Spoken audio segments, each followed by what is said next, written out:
refinement, dark skill and brain. But all the things you try to hide will be revealed on the other side.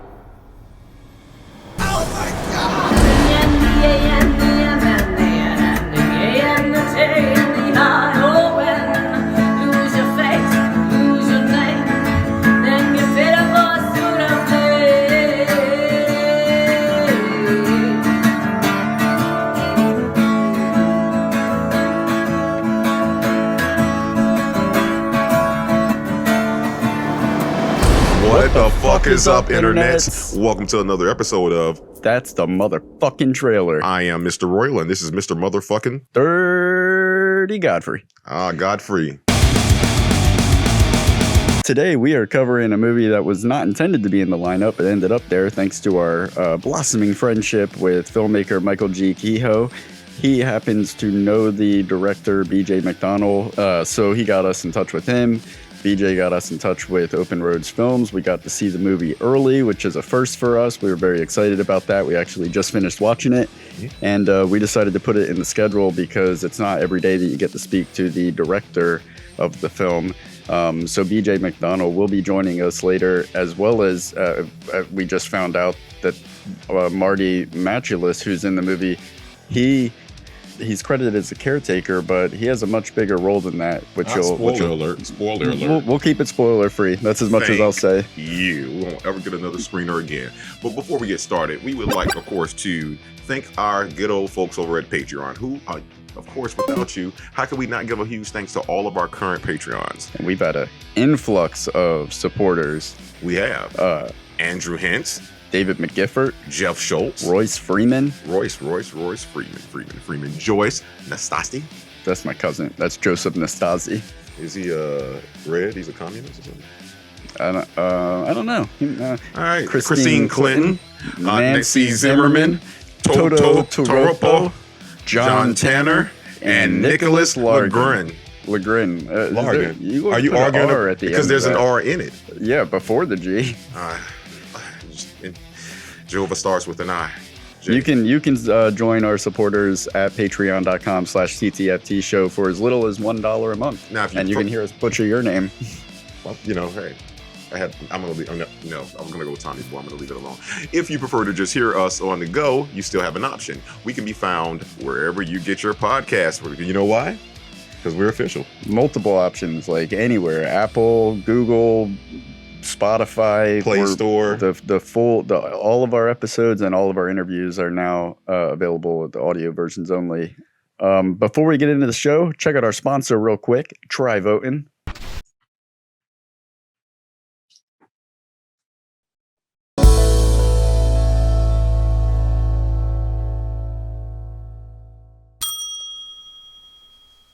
Yeah, I remember that try voting. That commercial you did. This was not a real sponsorship, obviously, but it was a collaboration that we recently did with our friend Martin Gannipoler. Check out his channel, What the Hell Just Happened, and we're going to get into some research. Here's everything you need to know about Studio 666.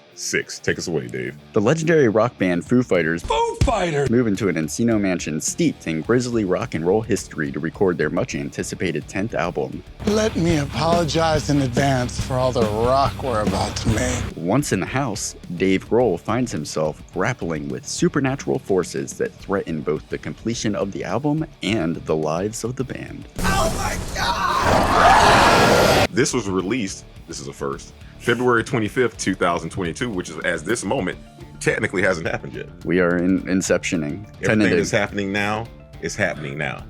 Yeah. Ludicrous speed. Other movies that are out around now, February 25th, the February month of 2022. You got Roland Emmerich's latest apocalypse porn, Moonfall, Jackass Forever, Death on the Nile, Marry Me, and Uncharted. This was written by Rebecca Hughes and Jeff Bueller, based on a story by Dave Grohl. This whole project started out as a silly idea that we imagined would be like a low-budget slasher film. Jeff Bueller is no stranger to the horror genre, serving as the screenwriter for films such as 2008's The Midnight Meat Train and 2019 The Pet Sematary Reboot, as well as a project labeled as Untitled Pet Sematary Project currently in post-production. That Midnight Meat Train gets me every single time, man. I don't know why. It really Is that like what you send out to... What do you mean? Not me. Well, somebody like a guy. It's like I'm not a booty call. It's the midnight meat train. You got a ticket. Midnight. You got a ticket to ride. I got a golden ticket. All right. Now, Rebecca Hughes seems to be new to the genre with 2 films and a handful of episodes for different TV series. And there couldn't have been a more perfect director for this film than BJ McDonnell, having as much of an appreciation for film as he does music, with an experience in making comedies, horrors, and music videos. We'll get more into the specifics of his career during his interview later on in this episode. Studio 666 stars the Foo Fighters, of course. We have Mr. Dave Grohl, Taylor, don't call me Hawkins. We have Pat Schmear, who I love. I didn't know you were going to do that. That was oddly timed. Nate Mendel, Rami Jaffe, and of course, Chris Shiflett. Joining the Foo Fighters in Studio 666 is Jenny Ortega, Will Forte, Whitney Cummings, Leslie Grossman, Jeff Garland, Marti Matulis, who will also be joining us later on in this episode, and Jason Trost. All right, now as IMDb puts it, the film was shot in secret during the pandemic and is listed as complete status as of November of 2021. It was shot in the lovely city of Los Angeles, California. All right, guys, let's jump right into this. I'll be honest with you, Dave. It's time for the King of Connections, but I will let you hold the chair today and be on the throne. I'm just going to get my first one out of the way just in case you actually wrote it down. My first and my last, my everything. I only have one. Okay, what is it? The Krug. Kruger? In his dreams. The Freddy Krueger connection. Krug, Krug. Nice one. That's a good one. Hey, walk off. All right, guys. See, And I'll speaking of Kruger, I want to bring this up in the interview with Marti Matulis, but I think he should be in the running for playing Freddy Krueger. You saw? Yeah, he kind of was giving me Freddy Krueger vibes, and definitely. I was like, cause remember he came to him in his dreams. Mm-hmm. And I was like, Freddy Krueger coming in the dreams. I was like, Krug. Yeah, I saw you write something down there. I was wondering what the hell it was. Yeah, don't touch him. He's hot. He's still hot. Hot Mike. His name should have been Mike. Hot Mike. We'll talk about it. Damn it, I'm gonna get there. I have 1, 2, 3, 4 connections. My first one is Leslie Grossman. This place is amazing. I think her name is Barb, the one that shows them the house. Mm-hmm. Right off the bat, I knew this bitch was going to be trouble because she was recently in I think it's the 10th season of American Horror Story. She played a similar psychotic kind of girl that you think is supposed to be innocent in the beginning, lures people to a camp, ends up being the one that's behind all the killings. So I wasn't very surprised when she came out at the end, but she plays those characters really great. I'm gonna take you to the store because you could spoiling stuff all over the place. Okay, well, quick question though. I know this may be just me. Do you think, because this other movie came out a while ago, and looking at this, what you have wrote up there, do you think it was any connection that they were being funny when they put Leslie Grossman, like Les Grossman from Tropic Thunder? You think no, because that's her real name in real life. She couldn't help that unless her parents were doing an inside joke like 30 years before Tropic Thunder came out. And next, and also I don't think that's really a spoiler because again, a lot of this movie is kind of tongue in cheek. I'm talking about her old movie you were talking about. Yeah, that's American Horror Story. Not too old, like 2 years ago. You said she just did it, and you. Yeah, like 2 years ago. Seen it yet. Go ahead. She was also in the Goldbergs with Jeff Garland, so that's another little connection. Mm-hmm. But yeah, she's just really good at playing those roles, and I don't think it's spoiling anything because she plays those characters where you look at them and you're like, oh, this bitch has something going on. Like you know it as soon as you see her. Yes. I'll give you that. I see it. Tenacious D meets Amityville Horror. I thought this movie was a lot like a Jack Black Vehicle meets a haunted house film or a possession film like that. That I was getting a lot of Tenacious D vibes, especially when he's going through the whole song like mouthing it out in the driveway. That was so Jack Blackish. But Dave Grohl and Jack Black kind of go hand in hand. They are kind of interchangeable. And then my last connection is Evil Dead 2. There was obviously there was it's hard to escape being compared to Evil Dead 2 when you're making a horror comedy genre, because it's like the godfather of horror comedy.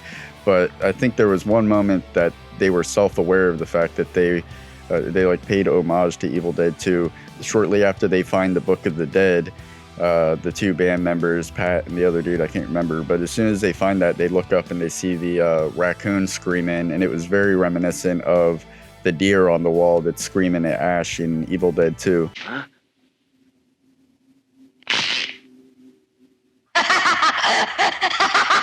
So that was, it seemed like it paid homage to a lot of the old horror genres, like Wolfman and stuff like that, where Dave Grohl's chasing them through the exaggerated.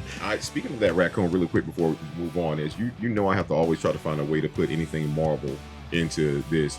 You know, every time I saw that fucking raccoon, I was thinking about Rocket, who's always with Groot. I am Groot. Mm-hmm. I was just like, is that Rocket? And then when that motherfucker did that thing, that shit fucked me up. That was creepy. That was a legitimately scary moment. I want one of those things, like an alarm clock. Not scary, like startled, but it's something sick. That's going. It got embedded somewhere in me that's going to haunt me a little bit sometime in the future.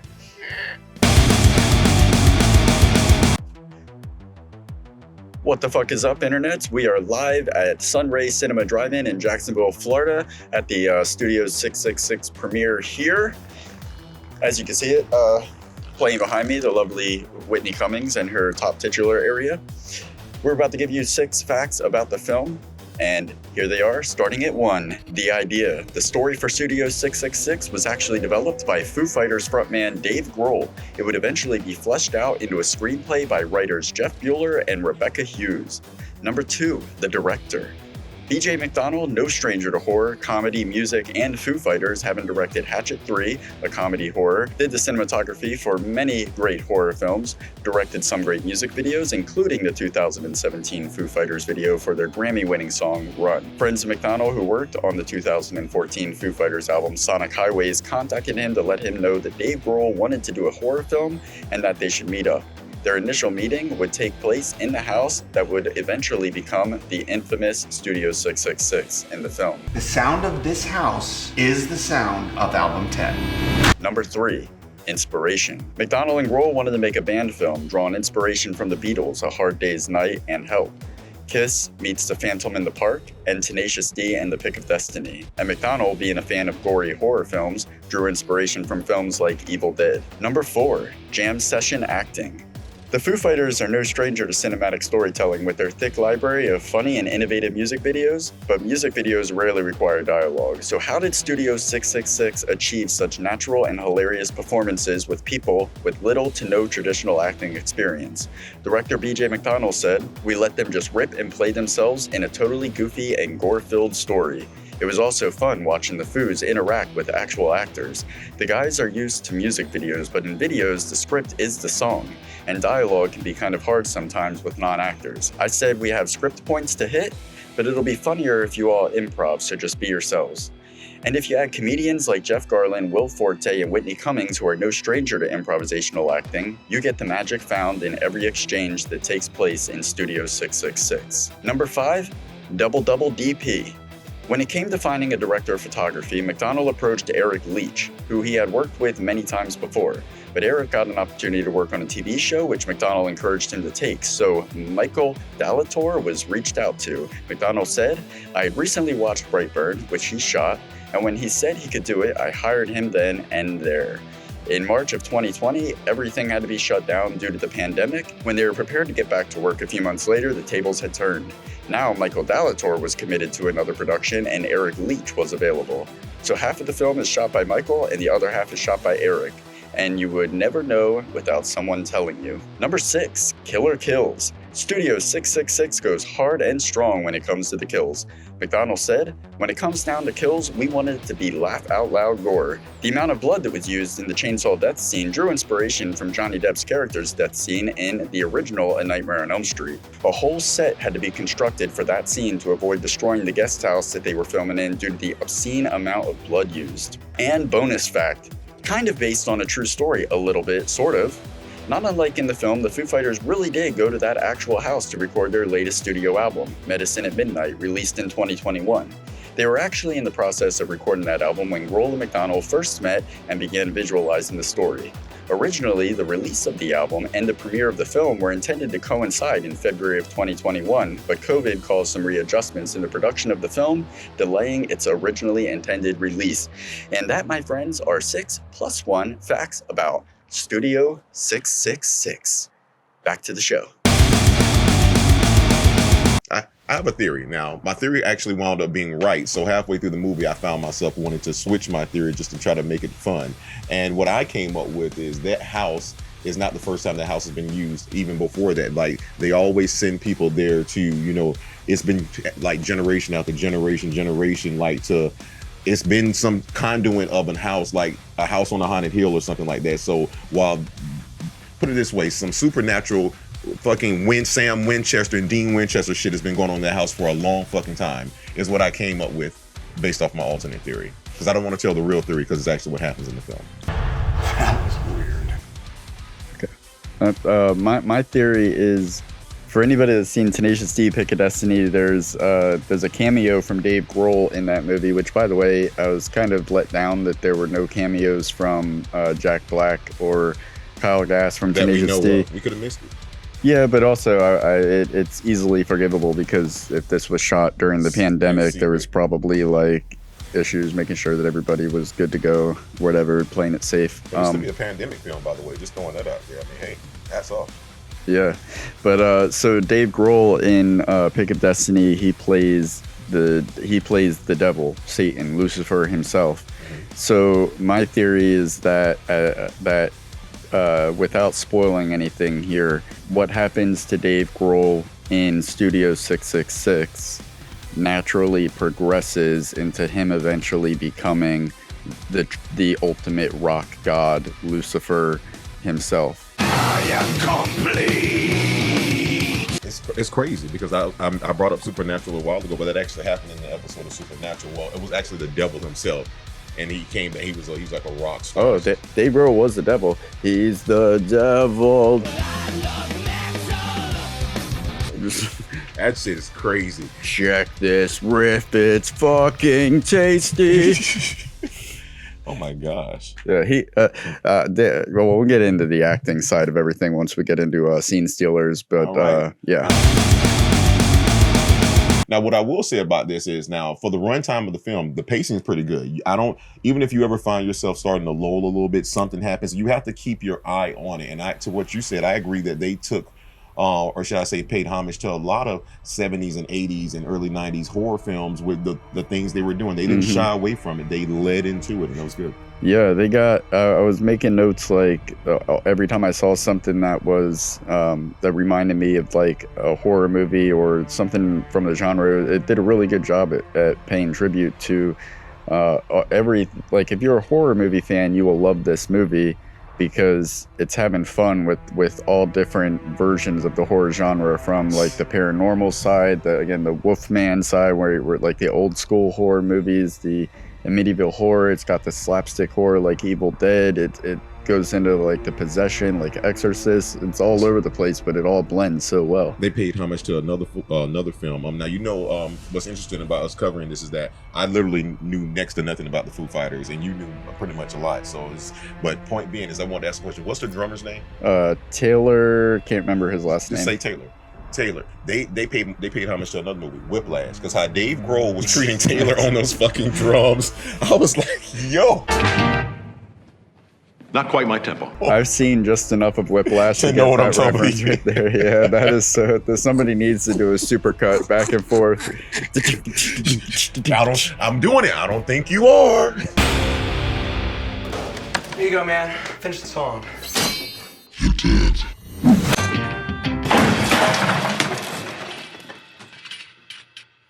Why do you suppose I just hurled a chair at your head, Neiman? Speaking of paying homage to horror films of the past, it was badass that the theme of the movie was done by John Carpenter, who of course did the theme and directed Halloween and a shitload of other great horror movies. Are we missing From Dusk Till Dawn? Or was that Tarantino? Tarantino. What, John Carpenter's Vampires. That's what it was. That's what it was. Oh yeah, fucking John Carpenter's Vampires has the best line of any movie ever in the history when what's his name?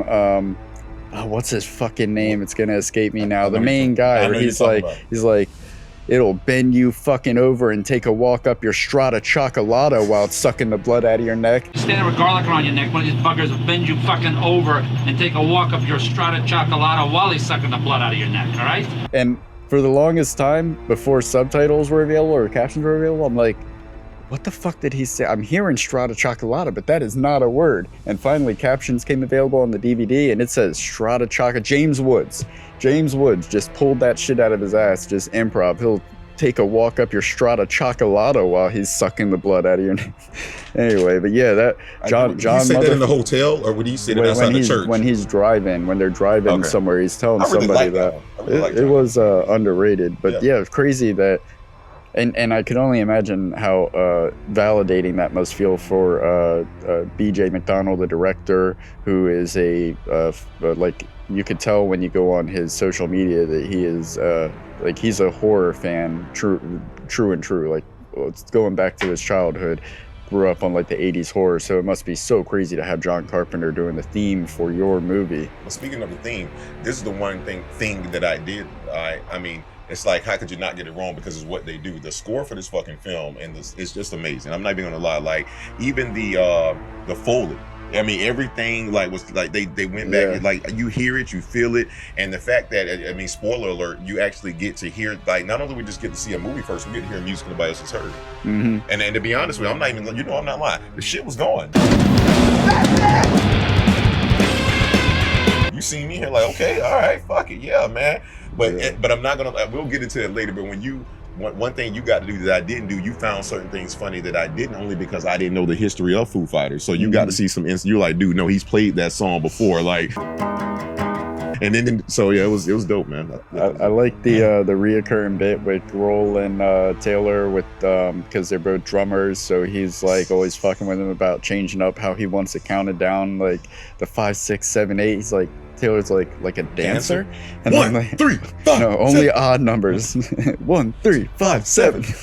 That shit's crazy, man. I do love it, man. Like I say, this, to be honest with you, this was, I mean, we're gonna get into it later, but as far as like the talking points, it's a fun film. We all have writer's block. It really is. And I think if you're in the rock, or if you're in the, you're gonna really love it if you're into the genre. And you could tell that they had a lot of fun making it. Like, you could sense the energy, the dynamics between everybody. You could tell that there was this creative, fun, like really energetic charisma happening on the set. Like, for instance, I won't say who or when this fight scene takes place, but I will just say whoever decided, because you have to imagine in the script, there's probably like, all right, so-and-so and so-and-so get into a fight, choreograph on set or whatever. But then when like they're out there and the creativity is flowing and the synergy, somebody has the bright idea. It's like, you know what? Yeah, what if we don't like choreograph up, punch him or kick him or throw him and back and forth? What if we just kick each other in the nuts back and forth over and over again? Kickball tournament. That's the greatest kickball tournament ever. It was, and it was an, and he ends with a double foot to the crotch. He went. Spoiler alert. But yeah, no, won't say who, won't say when, but there's a lot of dick kicking that happens in a particular fight. That's quite tickling. One of the other things, like I say with the film, that I really loved is that the shots, like the type of shots they were getting, for like the tracking shots, some of the punch-ins and things of that nature.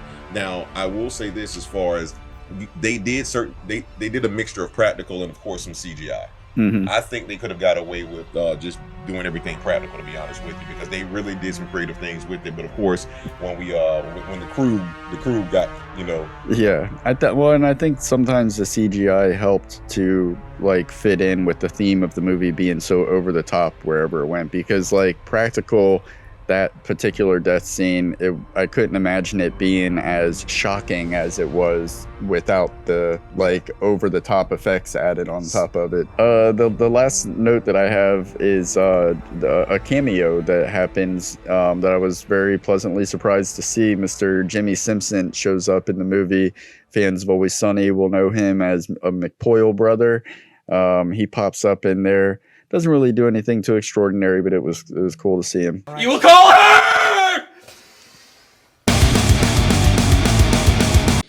Right. I can't imagine. No, I'm going to tell you what I did here to make it easier for us. I asked myself, what band would I have wanted to do the movie instead of trying to go person by person? That's a good way to do it I was having trouble trying to figure out like because I was just so thoroughly impressed by the band and how they interacted with each other. It's what made the movie so enjoyable for me. So what band would we like to see in a movie like this? Prince and the Revolution. Shalimar. I'm just imagining the Dave Chappelle skit, like it all playing out like that. I had to see it. Gay. As long as Charlie Murphy narrated it. What would be so crazy about it is Prince is already crazy, so they wouldn't even know anything was wrong. They wouldn't even know he was possessed. They would just like, it's just Prince being Prince. Would you like to come to my house and listen to some music? Yeah. He's walking around making sounds and he levitates. All the stuff they said in the movie, that's what Prince does. He's the only man that gets wearing assless chaps. All jokes aside, we still got great music. Mm-hmm. The guitars and everything was lined up, how they were bringing the guitars in and everything, and that's another dope thing, how they were mixing upstairs, playing downstairs. But I could just see Prince. He probably talks to people like that on the regular in his band. Bitches. Yeah, and just like you never really know if Prince is possessed or just being Prince. Yeah, man. But Charlie Murphy would have to narrate. Yeah, that would make it. I would have to say.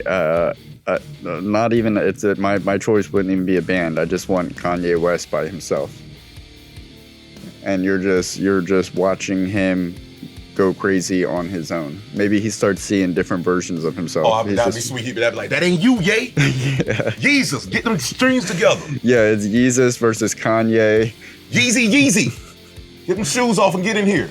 Versus Ye. Yeah. I am a god. Oh yeah, and then at the end, the ultimate Kanye comes out.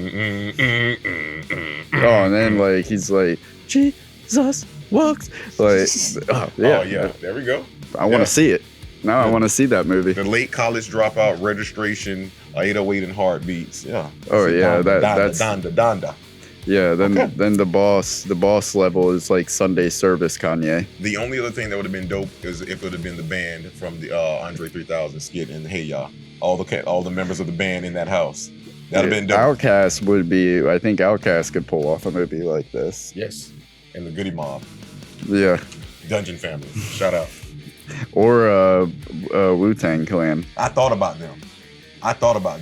But then fucking what the Method Man is gonna have to start getting all serious and shit. You know he's a serious actor now. Somebody's gonna have to go for an Oscar here. Yeah, and there would have been a lot more karate. Oh yeah. Yes. Yeah. All right, guys. What band and or group or self-hating, loathing, loving, great eccentric artist would you have liked to see in that house? Let us know. All right, guys, you know what time it is. Time for our favorite scenes in the film. For me, I'll be honest with you. This is one of the very first scene when the opening shot, the tracking shot to that murder, spoiler alert, whatever. That reveal was very nice. I love that. I mean, I really did love it. You heard the music in the background. You got the hammerhead. It wasn't like a jump scare. No. But it was a very cool reveal because you did not foreshadowing too. And it was kind of startling because you didn't expect it to go down. You expect something to come around the corner or something. You didn't even realize you were missing something in the bottom frame until it came down and revealed that. That was. And if you notice, it was foreshadowing what happened in the movie because I didn't get it at the time. But she says, "We did everything you wanted." Like they tried to complete the song. Like, yeah, that was astute, wasn't it? Yeah, it was very astute. Thank you. Go ahead. My first favorite scene that stood out to me enough to write it down on the paper and stop watching the movie for a few minutes was when Grohl comes out and suggests that they live there. That had a lot of great lines in it that I'm going to save for the next segment. Mm-hmm. But specifically what solidified that scene being so fantastic for me was the grandmother audio flashback where he's like I did to your grandmother last summer, and it just I was expecting it to like cut away, and it just plays this really cringy audio faint, and but showing their facial expressions or reactions as stay away from my boopy. Did you hear what was being said? Faintly. It was like, come on, grandma, sit right here. That's it. Just touch it. I promise you that shit was being said. I'm like, yo. For me, it was a scene, and I just wrote it down because you know exactly what I'm talking about. A bucket of frozen shit. Like that was at the beginning when they were trying to decide of everything. I can't remember how they did it, but when you know how hard it is to get a bucket of frozen shit. So that was one of my favorite scenes. My next favorite scene was Hello. Mainly because, it opens up. It's a pretty badass cover of the song. It was Dave Grohl handled it pretty well, surprisingly. But then Lionel Richie shows up and just fucking berates him. Like, hey man, he's so fixated. I know you're having writer's block and all. We all have writer's block. That's my fucking song. I love that song. Get your own song. I love performing that song. He did say that. And then as he's walking out, it's my fucking song. That was really good. I know you have this down, so I think we both have this down. The drum placement scene. He was like, nah, man, that's not it. Move it a little bit. And every time he hit the drums, he got the flinch. And when he finally got, he's like, did you hear that? Yeah, I heard it. Whatever, Dave. Yeah, it's so funny watching like them play on the pretentious rock star personalities, the alter egos. Is that hand's the one. I'm not gonna say anything other than just 4 words, and then I'm gonna leave it at that because I don't want to spoil anything. But the fucking chainsaw scene. And that's we're gonna leave it there. We're gonna leave that there. We definitely. I love the neighbor intro when she went all Wilson on his ass when we first meet the neighbor, and that was, to me, that was dope. It's Whitney Cummings. Oh yeah, that was Whitney Cummings. She did a really good job in this film. It was the whole little, I don't know, neighbor next door thing, and then how she leaves. It's like I knew she was gonna do it for some reason. She's like, all right, bye, and her head just slowly goes down. I love movies like this where I guess it's specifically horror comedies where people can have fun with the common tropes that you see in horror movies. Like everybody in this movie acted like they knew they were in a horror movie. Just playing on the stereotypes of what you're typically seeing in horror films. Yes. So that's all my favorite scenes. Me. I mean, not all of them, but Groupie's gonna group. I'll just suck it out the old-fashioned way. Thank God. Took me back to USA Up All Night with that one, Gilbert Godfrey style. Like that was, oh my God. She assumed the position. Groundhog Day, not Groundhog Day. Caddyshack. 2. I'm gonna suck out the poison. You pull it out, I suck. Okay, all right. Could you suck this poison out for me? Yeah. So other than that, I think that's yeah. That was, hey guys, hey, Matzo. Those are our favorite scenes. That's what the druggie said. The opening scene, Garland and Grohl. Garland goes, first of all, the opening scene, speaking of lines, I had a feeling that because Dave Grohl, the Foo Fighters, and I just had a feeling this was going to have a lot of fucks in it, and a lot of unnecessary fucks, which are the best kinds of fucks in dialogue, where it's abso-fucking-lutely not needed, but you do it anyway. And the opening scene proved right away, like, there must have been, like, 60 fucks within the first opening scene alone, but Garland's like, where's my fucking record? And Grohl's like, it's up here, and there, and there, and there. Not so much there, but that's... And that's artists in general. Like, how many people do we talk to who's like, hey, man, I got an idea? What does that ever amount to in most cases? Another idea. Here. And another idea. I want to see it over there. Yeah, like, newsflash, everyone has ideas. Yeah. When you actually get them out, put them on paper, start churning, now we got a project. All right? But when you do get it out, it's going to it's gonna blow your dick right into your mouth. Oh man, that was like a favorite scene and a favorite line, because remember there's a callback to that in the movie later when he's playing the song from, and and even later they were like, who gave Dave a Hummer? He was like, they were like the Hummer. He was just fucking back crazy. into my mouth like it's been there before. I don't want that album. Oh my, yeah, that was badass. I don't know if you noticed this, but it was when she the neighbor comes over and brings brown some type of cupcakes or cocaine. something. He's like. Yeah. And it was, and then Grohl's like, we can't be doing that. We got a music to make, like, which is the opposite of what you would think a rock star would say. Like, we can't be doing cocaine. We got rock music to make. But I love how they played on the trove of, rock is just it was nothing. It was just coke, whatever. Yeah, because Pat got up the next morning. He knew what was in. He was like, "That's a message down there." I didn't know if he was freaking out if it was really a message. I think it was a combination. When Grohl suggests that they live in the house, I thought it was a very funny moment that even after you're a successful rock star who are making millions of dollars, you still have that ultimatum at the end of the day, like, all right, I'll tell your wife if you tell my wife. And then they all are like deciding, right, you tell my wife, I'll tell yours, and blah, blah, blah. And then the one dude's like, I'll tell anyone's wife, but someone's got to tell my kids. Beautiful. You're going to love this. Okay, here we go. I'm going to try to get it right without messing it up here. Here we go. All right, I'm an actor. Man, fuck that. I am calling the cops. You aren't calling anyone.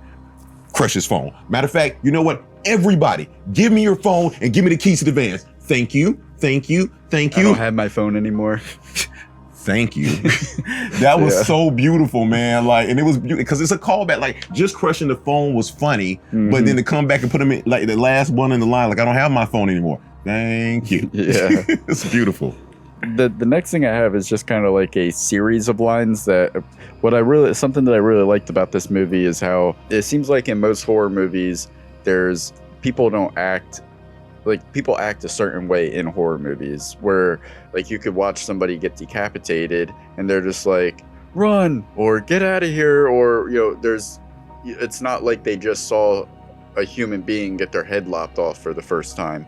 And what I liked about this is that it was like people, just like you and I, were thrust into a horror movie genre situation, and they responded the way we would. Like, for instance, the bed attack, when the demons start surrounding his bed, he's just sitting there like, oh my God, screaming at the top of his, what the fuck?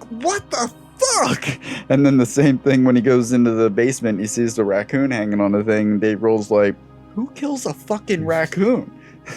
Like, just these little things that take you out of the horror movie genre, and it sets up that contrast between how absurd things are that happen in horror movies, because you see like, and it also helps that we're watching the Foo Fighters do this, people that we're very accustomed to like seeing in reality, in real life. So we're watching like this real life band respond realistically to things that usually only happen in over-the-top horror movies. And it provided plenty of it's like almost moments. like a different genre, a genre that's not, I get what you're saying. It's not actors doing this, and I'm not saying they're not actors, but you know what I'm saying, they're thrust as a band. Yeah. How would this band perform in responding to this? And you know what kind of gave me a feel to, not as crazy, but it had a little this is the end feel to it. Oh yeah, because it was like that meta vibe where you don't know if these are really, they're playing alter egos of themselves, kind of like Neil Patrick Harris and not Dude, Where's My Car? Harold and Kumar Go to White Castle. Mm-hmm. They're playing these like hyper versions, exaggerated versions of themselves, creating alter egos. I wanted to do this one before. I was going to save this for the end of the episode, but I feel like I'm going to fucking forget, so got to do it right now. Come on. Pearl Jam, high five up top. Oh no, you gotta hold it. Oh my! I got one more too. What's that? I don't know. Was that like an inside joke? I don't know. Like, I honestly don't know. Okay, guys, let us know. But it was funny. Well, funny as fuck. Rami, who probably might be I'm not gonna spot. When dead Will Forte, they find him and they're like, Dave Grohl. You were just going to say you weren't going to spoil anything and followed up with dead Will Forte. I mean, if somebody shows up in a cameo, just trust they got to get the body count up. Dave Grohl's like, how long has he been here? Rami waves his little feather thing around him and goes, I'm picking up some energy beacons. He transitioned 28 hours ago. How the hell do you know this? Pasadena, yes. That was, guys, those were our favorite lines. To be honest with you, with a movie like this, there's so many lines in there that, is... Oh my God, they were zinging it left and right. There was not a moment wasted. Like, if they weren't setting up a jump scare, or they were just throwing crazy lines back and forth. You just want to sleep with her. I do want to sleep with her, but I also don't want to get decapitated. Like, that's your guy. I feel like I should stay with you to keep you safe. Yeah. And she was like, you know what? Why don't you guys do it? So yeah. All right. So guys, those are our favorite lines. Please put your favorite lines from the film in the movie in the section below, because we know you've seen this film. All right, guys. It is now time for Scene Stealers. Who stole your heart? Who stole your mind? And who stole your life? We started off this season with Joker, that put Joaquin Phoenix on the board. The Invention of Lying with Miss Jennifer Gardner. Howard the Duck, Chip Zien. Candyman, Yahya Abdul Mateen Deuce. And The People Under the Stairs with Brandon Quinton Adams. The Ghostbusters trilogy. Rest in peace to the great Harold Ramis. And Ivan Reitman now. Jeez Louise. Well, he's not on the board, but Die Hard, rest in peace, Alan Rickman. The Matrix quadrilogy. Neil Patrick fucking Harris and Lawrence Fish Don't Fry in the Kitchen Burn. Rest in peace. To who? Lawrence. He's alive, man. I'm real. And The French Dispatch, Jeffrey Wright, still alive. See, you set me fucking up. Being there, rest in peace, Peter Sellers. You're gonna make me an ass. You're gonna make an ass. Don't make a jerk out of me, all right? All right. So who? This was surprise. I thought this was gonna be a real easy one because I've seen Dave Grohl before. I figured he'd be carrying this movie, but I'll just spoiler alert. No. Dave Grohl is not my scene stealer. Well, now we're getting canceled. But I have three-ish honorable mentions. All right. I do have honorable mentions as well. I just had to pull up my list of the people's name again. On a second here. Don't sue me here. While you're pulling up that list, I'll give you my first honorable mention. Please. Was Jeff Garlin. Jeff Garlin is, I love him in Curb Your Enthusiasm. He's just a naturally funny guy. He's in another movie that I really like that he played like the dad on. The whole movie pretty much took place in the stands of a little league sports team event. There's just fixating on like the parents. It was really funny. I can't remember what the name of it is, but he is really funny, and it was almost like you could tell that he was really embracing the energy of what was happening here, because I've never really seen him at like a 10 like he was in this movie. And it was very fun to see him come out the gate swinging in like the opening scene. You could just tell he was having a lot of fun with the dialogue he was playing with. You can tell he was from that acting world, and there's no disrespect to anything that they did, but you just knew that, because as soon as he came, like you say, he came in flying Hamlet, like he was ready for everything that was going to be said. And I got these guys have performed for years, you know what I'm saying? It's nothing new to them, but again, I put it this way: if Jeff Garlin knew how to play guitar and they put him in a guitar movie, he couldn't do what they do, and they can't. But I saw that difference. And to your point, his impact from that scene from the beginning, you say he came out swinging. Spoiler alert, we don't see him until later, but all through the movie, they're mentioning S.H.I.E.L.D., they're reminding you of him. So no, his presence was felt through the entire, the blow the dick, you're literally going to blow the dick back into my mouth that you did. Yeah, so yeah. And that had to be a lot of improv in that scene. Them just playing around and seeing, that had to be. Yeah, it was good stuff. It was just too absurd. I can't imagine. I mean, if somebody wrote that, then kudos. Yep. Roll is my other honorable mention. Wow. I mean, I knew he would have been my scene stealer. I kind of knew that he was going to be as good as he was, so it didn't come with that element of surprise that the scene stealer, who got the scene stealer from me, he surprised me more. But Dave Grohl is just, I mean, he carried the movie well. To be the lead singer of a band, he's got like that natural charisma to be in front of the camera as well. Mine is going to go to honorable mention. Is going to go to rest in peace, Pat Smear. Spoiler alert. Again, you got to understand, I came in. It's so funny because Pat Smear, kind of terrible. That's what my note for Pat Smear is that he was kind of terrible. But but it works. Well, and that's why I wasn't going to say that. I was going to say I didn't know anything about him, and at first I was like, "What's going on here?" He's just always got this smile on his face. It's like he started slow. Are you just getting these jokes now as you're reading them? Bro, he started so slow, but then he kept picking up speed. It's almost like, okay, we're in week 2, we're in week 3 now. I'm comfortable now. Why is he wearing the bonnet with him sleeping on top of the thing? And remember, I called it before. You know, we hadn't seen this before. I said that's him on the floor sleeping. He's not dead.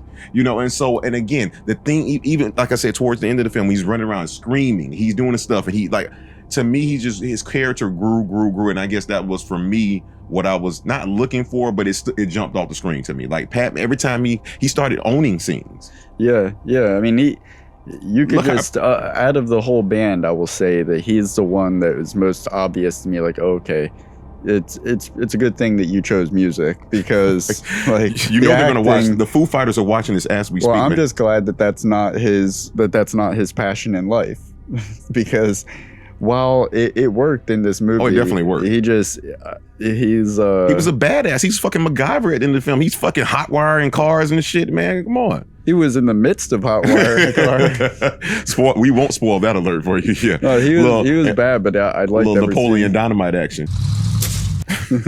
Oh man, that's a terrible analogy, but it works. So terribly. It did pop just like a fucking Tupperware bowl. And then he just drove up. Damn it! Oh man. Oh yeah. So Pat Smear, that's an honorable mention for you. Yeah, but I'm gonna go ahead and do you a favor here, because I'm gonna tell you. I got one more honorable mention. Okay, go ahead. My other honorable mention is just the band in general. Oh yeah. Because I was just. I mean, like I said, I've seen Grohl before. I knew that he was really good, but I was really surprised by the chemistry of the whole band and how they. I really like. I don't really know what any of them are like in real life, including Dave Grohl.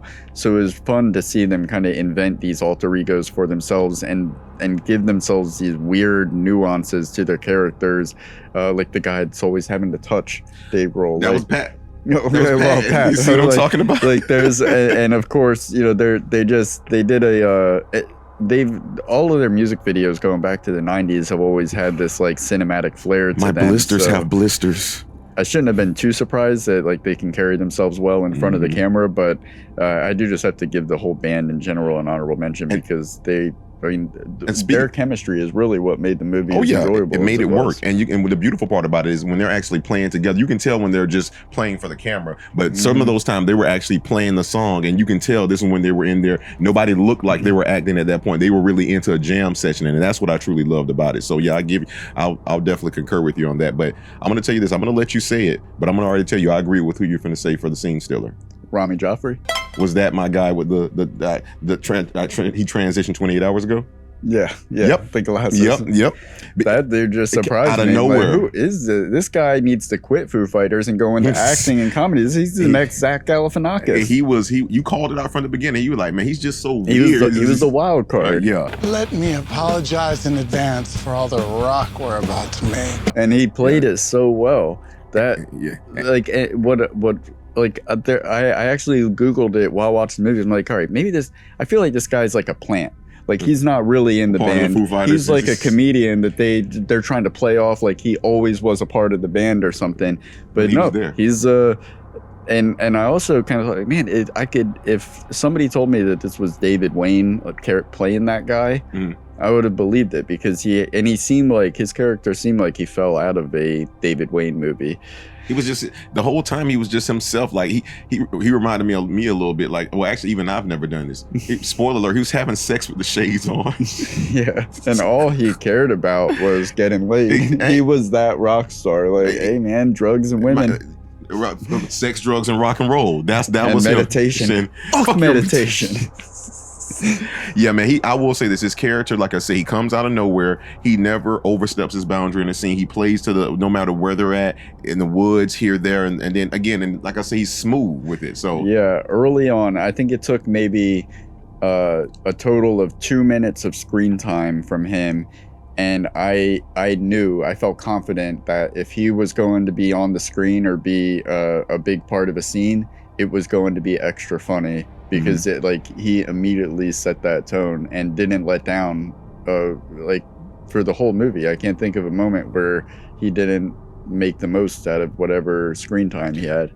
Like I say, so hey, so weird. It fucking is. Feather, like the aura and shit. That shit with that transition 28 hours ago. That shit there, that probably what sealed it for me when he did. Fucking cock blocker. Double. So Mr. Jeffy Rami Joffrey. I'm gonna get this right. RJ. Get up on that board, sir. First musician on the board. Yeah. All right, Peter. Who do we got today, Dave? Oh my God. Today we're going to throw it over to ourselves in the studio, talking to the big baddie himself, Marti Matulis, as well as the fucking director himself, Mr. BJ McDonnell. Our first guest is someone you have likely seen more than a handful of times, but never knew it. Star Trek, Land of the Lost, Grimm, Men in Black 3, American Horror Story, Sleepy Hollow, Teen Wolf, and Evil, to name a few. And of course, the reason he's here today, Studio 666. Marti Matulis, thank you very much. Greg Knoll.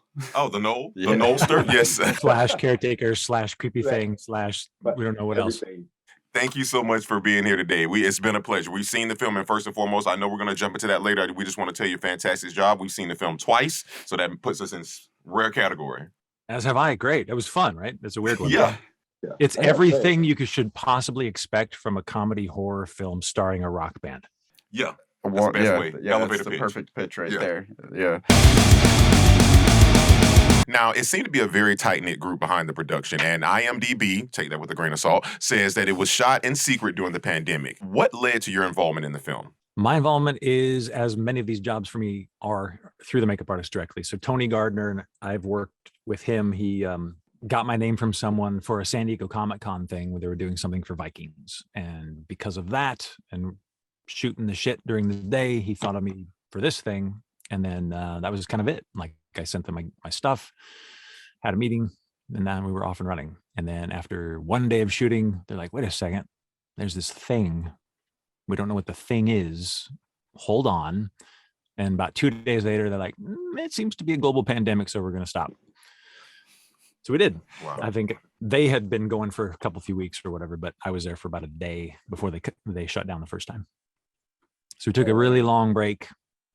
They started figuring out how to deal with that. And then I think it's purported that we were one of the first productions back in once they figured out how to deal with it on set and, get testing and get the mask thing going and get cracking again. You're credited as the caretaker, which, spoiler alert, when we watched it, come to find out, it's a huge understatement because it turns out like you're essentially the main antagonist of the story and the big boss to defeat at the end. You actually have a name, Greg Knoll, which is often it's crazy. Yeah, they made it a household name in a matter of 15 minutes.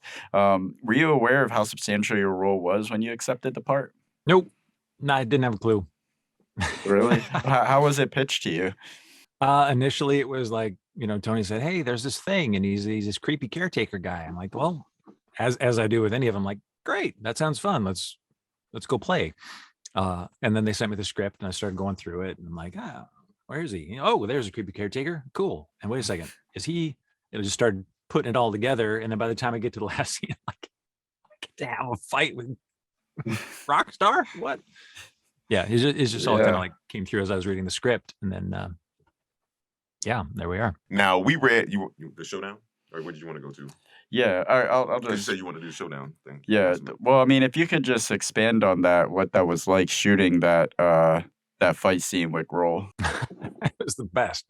I love Dave. I think he and I are very much the same kind of 5-year-old. He just is the rock and roll, and I'm the creepy monster version. So we got along really great. It was tons of fun. There was that initial when we collide and hit, like handed that right over to the stunt guy, but everything else was kind of just me and Dave. And it was great. He was having tons of fun. This was obviously his brainchild. And I think that fight scene, he he was just going for it. And I get to lay on the ground and be bloody and gross and then explode in a bag of blood. It was a good time. The impact shots with the punching, was there any like reverse photography used there for that, or It looked like they might have skipped a frame here and there. I don't. It's hard to tell because it seemed like it was pretty tight, but it also seemed like it was pretty sharp snaps. But I mean, I was giving it my best on the day too. I was, trying to as much as I could possibly sell that. But yeah, it seemed like they might have. last time I've seen somebody's face get that fucked up in a film was the irreversible. Irreversible? Yeah, Twisted. I wouldn't recommend it. But if you're, I mean, it's great effects. It's gut wrenching. It gets into if you need a soul shower after watching it. So, Yeah. David is. They did make it look a little more bloody per hit. I noticed they added, we'd stage it, we'd smack a few times and add blood, but I noticed they immediately cut to that after a hit. I mean, even me and him were like, here's this badass entrance for the main character, the main villain, and 5 seconds later you're on the ground getting your ass beat. We're like, what the hell just happened? No. The lore was stronger than the man. Yeah. The comeuppance that wasn't. Yeah. What was it? This question wasn't in there, but I wanted to ask you what it was like working with BJ McDonnell. BJ's awesome. I had no idea about BJ until the table read for the script. Same deal. He's a hyperactive 5-year-old Kookaburg kid, and that makes it so much fun. His energy never flagged once. He was like, go, go, go all the time, as you either have or will understand very soon. Energizer, man. He's got nothing but constant, fun, creative, superbly professional energy. He's awesome. He was tons of fun to work with. Yeah, in the interviews that I've watched with him, researching his our conversation with him, he does seem like he has this genuine love for what he's doing, the genre and the craft itself. Yeah, the genre for sure. That opening scene with the girl was probably a good thing. Probably a good thing they didn't show all that. There was a lot more going. Stomp it again. Stomp it again. That's awesome. It's yeah, time. It's a fine line. Like if you take blood and gore to like an extreme, and then if you go beyond, it goes from being kind of like it's no longer offensive. It's now hilarious. Right. If a head getting chopped off, that's offensive. A head getting chopped off and then fucked in the neck or something like take it further. Slowly sliding down the wall and creating blood art as it goes. Yes, Was that not the best? Yeah, it was the best thing ever. It really was. Kung Lao fatality. Speaking of that end showdown scene with you and Grohl, we were picking up on some serious Freddy Krueger vibes. You have the voice, you have the posture, you have the patience for prosthetics. You need to be the next Freddy Krueger. So would you consider that to be obviously a dream role? What is beyond that? What's a character that would be on your bucket list to fill the shoes for? Freddy Krueger's awesome. I think he's ripe for another / better, dare I say. I mean, continuation. Let's just call that continuation and growth in that world. Like, great character. I like this. I would like to see the TV show, and it's just called Frederick. And you follow him before he gets messed up by the kids, and slowly you see maybe he didn't want to do this at first. We'll write it for you. Don't worry about it. I'll keep an eye on my email box, and I'm in 100%. I saw a picture on your Instagram of like a silhouette, and it looked like you were wearing a fedora. It was just like straight out of Nightmare on Elm Street, the first Nightmare on Elm, like the first opening silhouette that you see of Freddy, and then your voice in Studio 666 when you start screwing with Grohl by the pool. It's just like it's got that. I mean, I'm sure there was it sounds like there was a little bit of enhancements done to beef up the evil of it, but you've got it, like the tone and like I said, the posture. It's all there. It was there. I'm down. I was getting Krug vibes. I'm gonna get some makeup guys. We'll get some makeup buddies to like Kruger me up just for fun, and off we go. And BJ McDonnell did the cinematography on the last reboot, so maybe he can. I feel like it's happening right now. This is kind of like the pitch meeting right here. We're gonna do this. I'm trying to will it into the universe. I don't know if manifest it. Manifest it. I'm not moving on from this question until we got something locked in. Studio 666 is packed with fantastic death scenes, and your character is responsible for a few of them, technically all of them. What is your favorite death scene in the film? Why is it the chainsaw? He's gonna lead him into that. That's a leading question. Loaded leading As question. if there could be another answer. Right. It's the chainsaw death scene, but it's also the story behind how the chainsaw death scene even happened. Like the fact that she even had this robot of her that she's like, yeah, you guys can use this and chop it up. Oh wow, I did God not bless- know that. So that God bless so that Whitney was for just. donating her real doll to the production. I remember on her Instagram, yeah, she had a picture of that. So that was that She got. sacrificed Wow. her doll self for the movie. That is awesome. Oh, what he brought up that I thought was hilarious when we watched it the first time was like, I love the fact that he let them finish first. Yes, he's a nice guy. He's a killer, but he's a nice fucking guy. Conscientious. Yeah. Hey, bro code, all right? No matter what you're doing, bro code. Demon or not. Yeah. Bro code.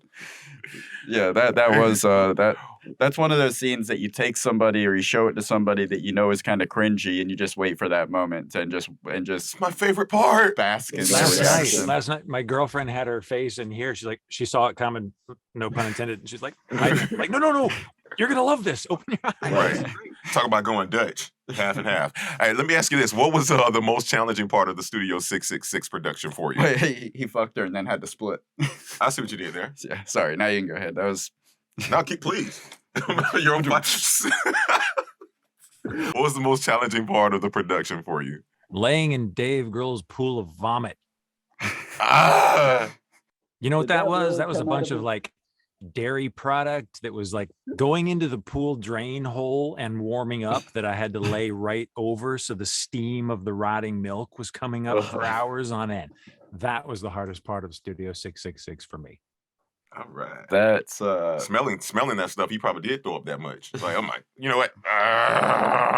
One of those people on set. If you see somebody gag, your reflex kicks in.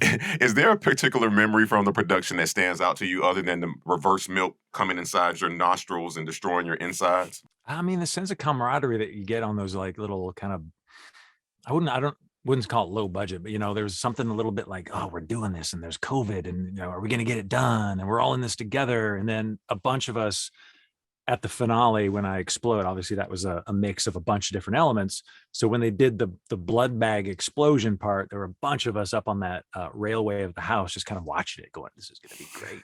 And then realizing like, yeah, this is great. We're all doing this and we get to watch that happen. It was good. Everybody was awesome on that.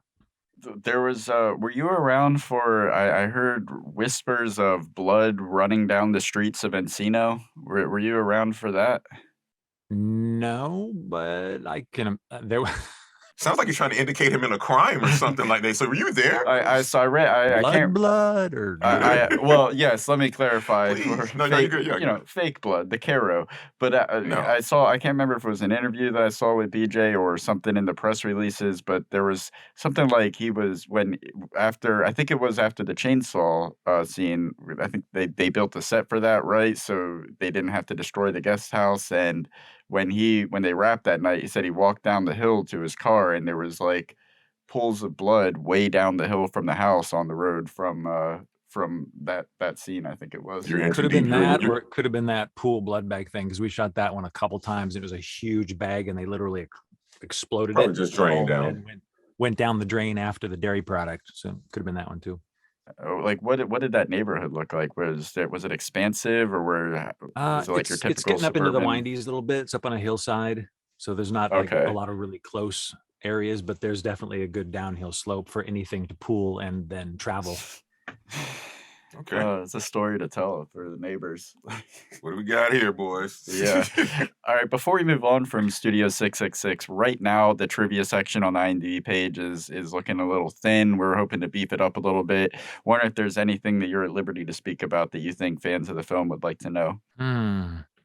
Yeah, I was pondering that one, and The Whitney Cummings doll is gold. that so- was the Go, best Jared, one go.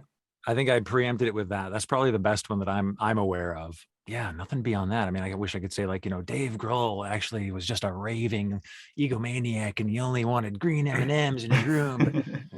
He was the coolest motherfucker in the whole thing. Like, I love Dave. He's awesome. Not to mention, I mean, you're talking about Freddy Krueger with him. He gave Dave Grohl with his best Jason performance coming out of that pool at the end. Oh my gosh. It was that amazing. did have It's the Jason effect from Camp, damn it.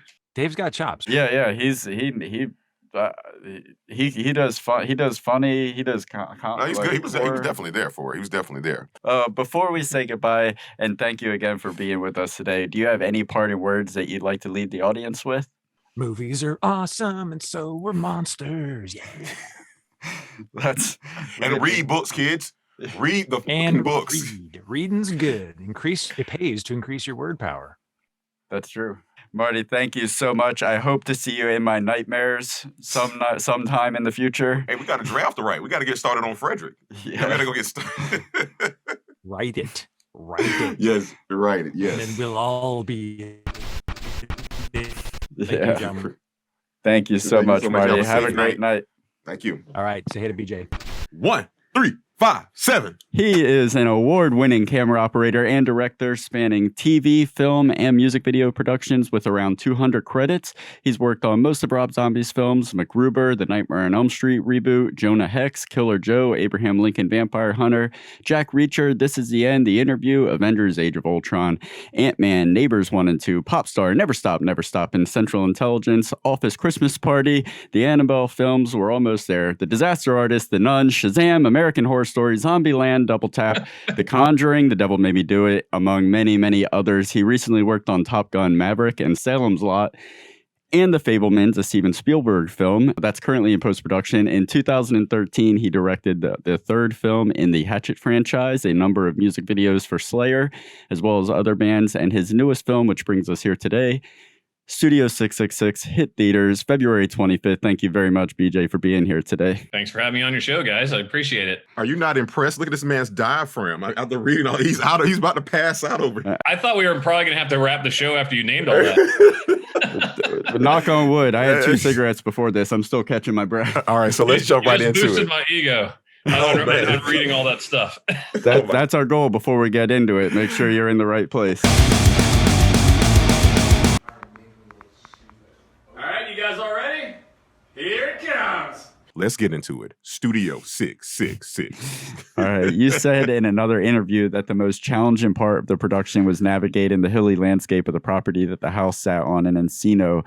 But we'd like to know what the most challenging aspect was as far as pre-production and taking this from an idea that you're meeting with Dave Grohl about to cameras actually rolling. Oh, that's a good question. I mean, there's a lot of variables. It's hard, because like, look, my whole thing that I was always nervous about is that I have to now combine a band movie with a horror film with a comedy, with guys that aren't actors. Like they've been in front of the camera and they're great, but like I had all this pressure on me for getting the comedy, getting the, the horror stuff, getting, just making it that whole vibe of the band film. So all through, pre-pro, we were just trying to plan accordingly on how to do that stuff. And that was to me, that was the biggest challenge of this movie, was just making sure that we tried to, be as true as possible to get all the elements that we possibly could. And that was, to me, that was the hardest thing. Cause you're always going home going, I hope that, I did the right thing. I hope this is, I'll tell you right now, I go home and I go, I don't know if I was good. Did I get it? I think of all the best questions on the way home from the interview. Like tonight, I'll be like, God damn it. Why didn't I think about that? Well, I'll tell him this. You definitely did nail, listen, you nailed the horror. You got that right out the way. Cause I told him I didn't know what this, but I thought you said this was comedy and some other stuff going on. Like that first opening scene, I'm like, yo,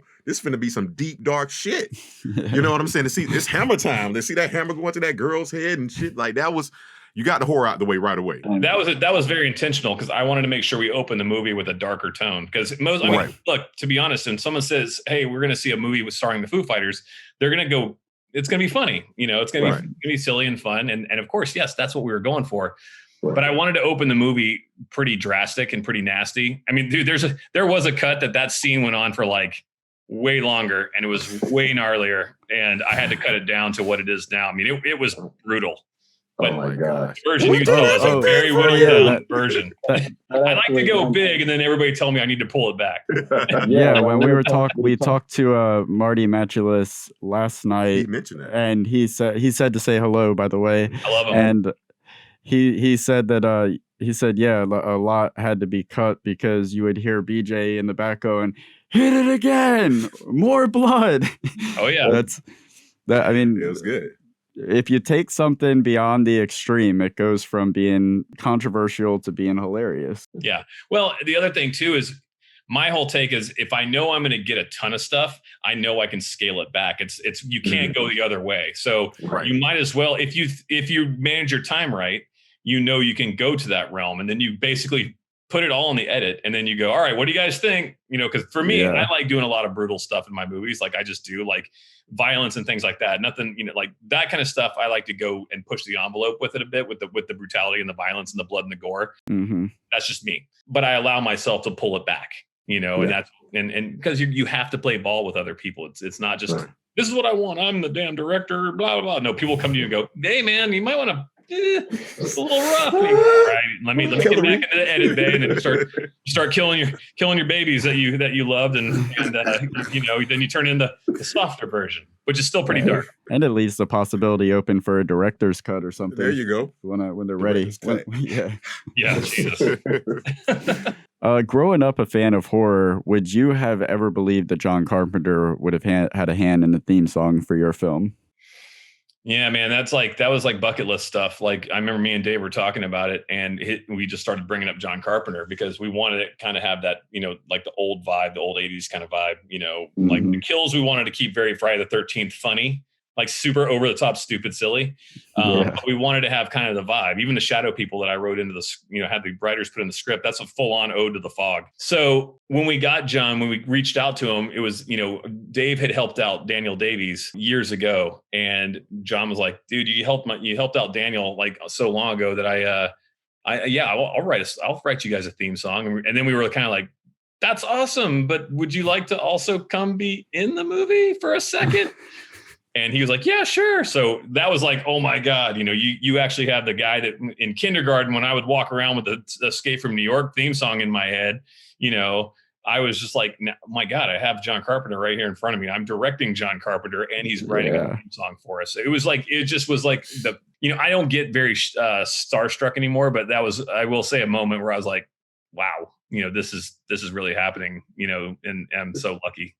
Something magical's happening. It was pure magic when he was there. It was great for opening up the film with this, like, it established that feeling of like a nostalgic horror movie. Like and then the music kind of like gracefully transitioned from this John Carpenter-esque theme to this devil like I thought heavy Supernatural metal. Was about to come on. The Winchesters was about to pop out or something. It was going dark, man. It was really cool what the sound did. It was. Now let me ask you this. Speaking of going dark, now was Spooky Movie a title that was really considered, or was it a placeholder? How did you guys land on Studio 666? We knew that we weren't going to call the movie Spooky Movie because there's already Scary Movie. Like we just needed the title in production to like kind of get things going so we could get all the permits and things like that. And so we just basically went off with, Spooky Movie. And that was just basically like a placeholder for us. And then we started throwing around ideas. Like I think one time it was, one was going to be Blood on the Tracks. Was kind of an idea of the name of the movie, and we were throwing around ideas, and I don't know who came up with it, but yeah, Studio 66 was the one that everybody landed on. That's the one we went for. Blood on the Tracks is good. I like Blood on the Tracks. I really like Blood on the Tracks. I thought that was a good one. But yeah, everybody went for Studio 666. I think in another country it's called something else, like The Trouble with Studio 666. I was also going to say the only other better title other than Studio 666 would have been Bone Structure. Oh yeah, man. Listen, we were dying at that Bone Structure, man. So that stupid CD cover that says Bone Structure. Yes. So it's funny because I have my old band had basically almost the same logo, except there was it's like the skeleton like crawling on the ground with a bottle of beer and like pointing its way. And so I was like, this is so ridiculous. So I gave that to Teresa and I said, hey, can we just kind of model it after my horrible band sticker? And oh my God, that's cool. Yeah, so she did. So when it pops up, it's really silly. Not only giving nods to like well-known old 80s horror films, but you're also getting nods to your own history. It's not an Easter egg; it's an Easter deviled egg. See what I did there? All right. Well, my old band CD is on the table when Dave's looking for things. You'll never see it because it's all kind of covered up. But I did have my old band sitting there in the basement when he's going through all the tapes. That's awesome. Yeah, that's in amazing. spirit. Now, take this with a grain of salt. IMDb trivia states that it was filmed in secret during the pandemic, and you did kind of speak to this. And that was one of the first productions to return after the pandemic. What was that like, starting, then having to stop because of everything, and then coming back and having to finish under that tight schedule? Yeah, I mean, that was tough because, you know, we started and we were going and things were going really great and we were all having a good time. And then I'll never forget the last night of shooting. Like, we started getting hints on the news of like what was going on in the world. We were all getting a bit concerned. And we only had like 6 or 7 days left of shooting. So it's like, oh man. And that night it was just raining. It was the whole end of the movie. It was just pouring rain on us.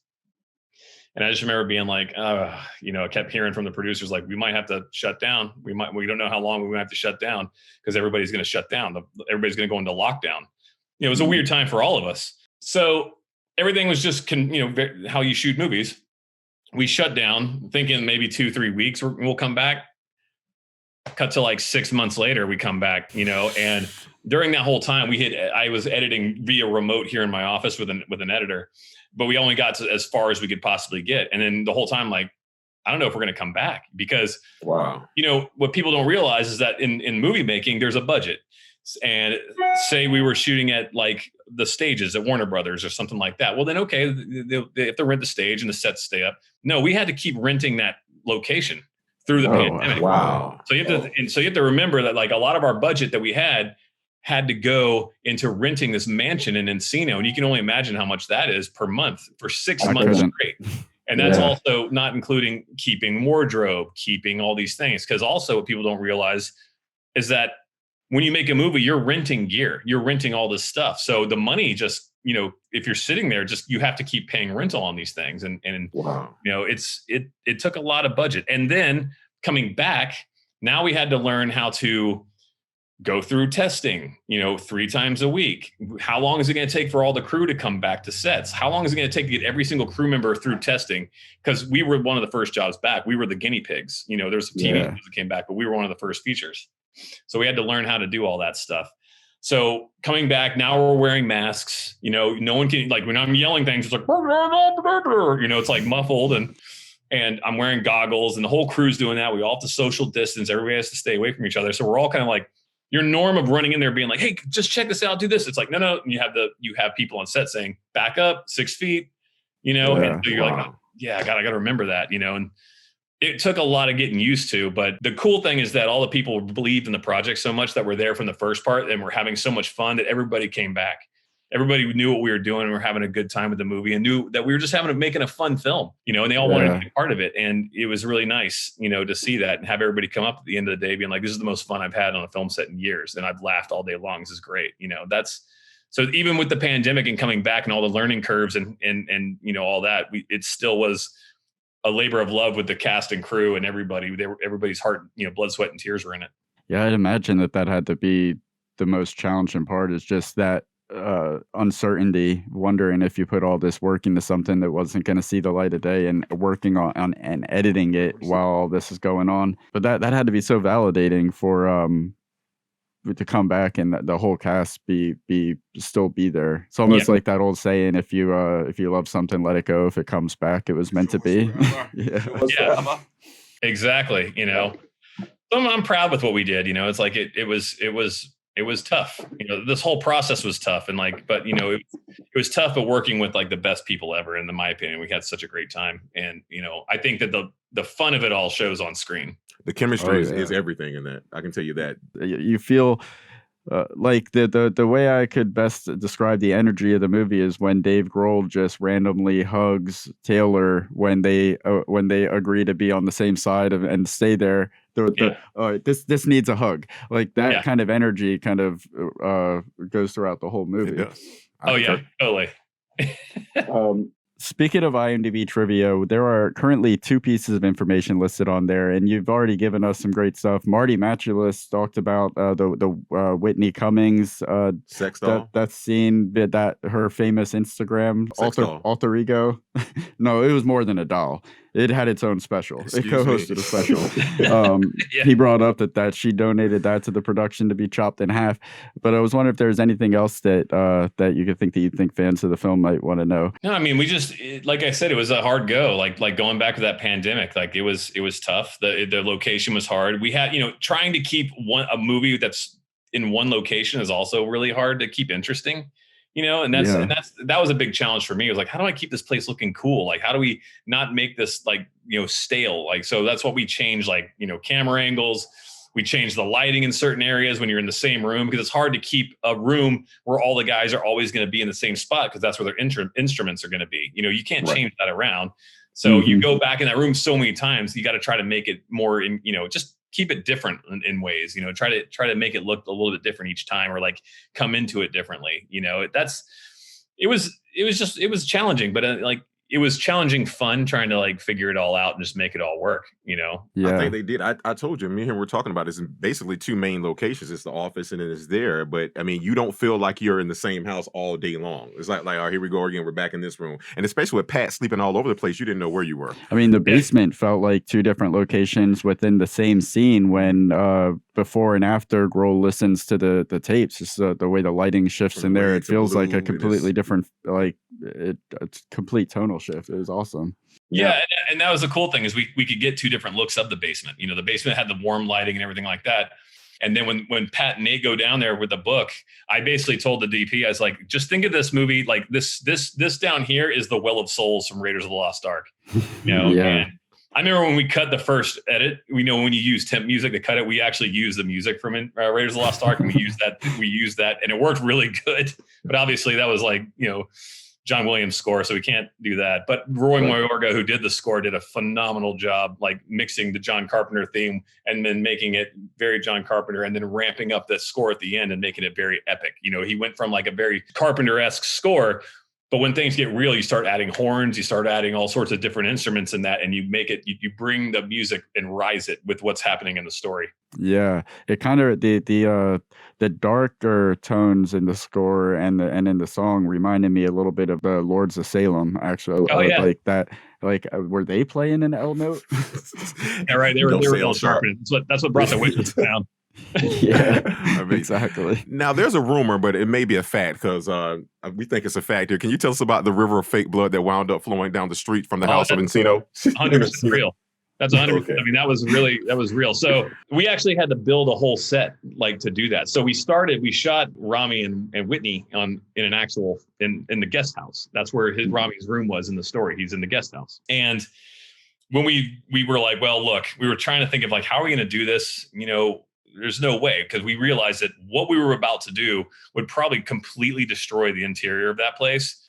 So we had to go in the parking lot that we had, the house where you see the finale with Nate and Pat. We had to like get all the cars and everything out of there, and we had to build a fake set of that facade. So it's totally like when you first see them in that bedroom, it's real. And then when you get to that part, it's completely a set. So, and it looks, you never can tell, but yeah, we built that set. We had these cannons of blood. We had we had these giant things of blood. And once we had done that scene, at the end of the day, yeah, it's true. And there's pictures. People have posted pictures online of that river of blood going down the street. They're there.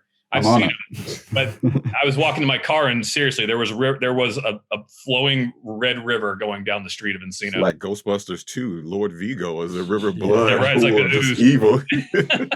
Exactly. And speaking of that chainsaw death scene, that might not only be the best death scene of the film, but it might be the best death scene that I've ever seen. I don't think death gets any better than that. Yeah, easily in the top 10.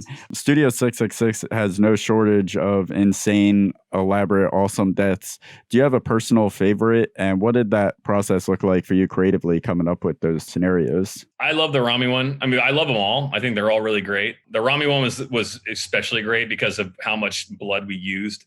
The Taylor one's phenomenal. Like, I thought that came out great. Here you go, man. Finish the song. You did.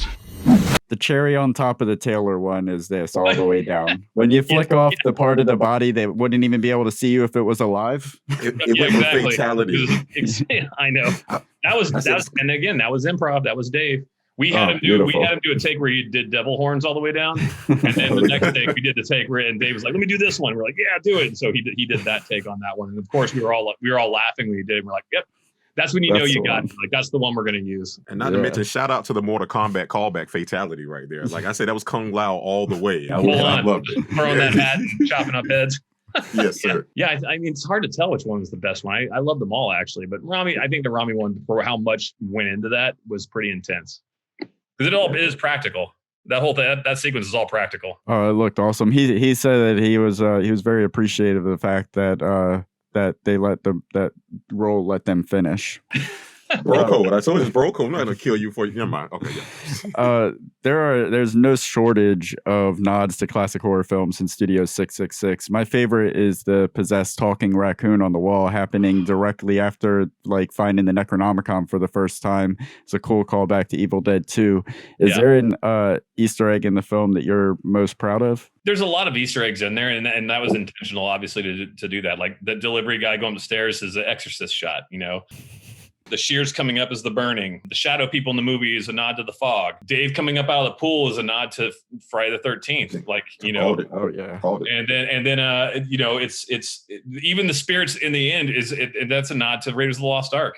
I mean, really, we that was exactly what I was like. We're gonna do that because it's cool. We shot that. Those ghosts all practical in a you know, all those spirits we shot practically in a water tank at one of the producers' houses because he had a pool with a window. We had a puppeteer doing all that stuff, and we added a little bit of CG to it to make it look more spiritual. I'm sorry, I don't know if I'm wrong for saying this. I don't know if animals can be racist towards an animal, but I kept thinking that was Rocket from fucking the Avengers. That raccoon looked. I don't know if all raccoons look alike, but I had to say that. All right, here we go. All right. Yeah, there you go. No, that was more Evil Dead nod, just like you guys said. You know, when the stuffed animals become alive.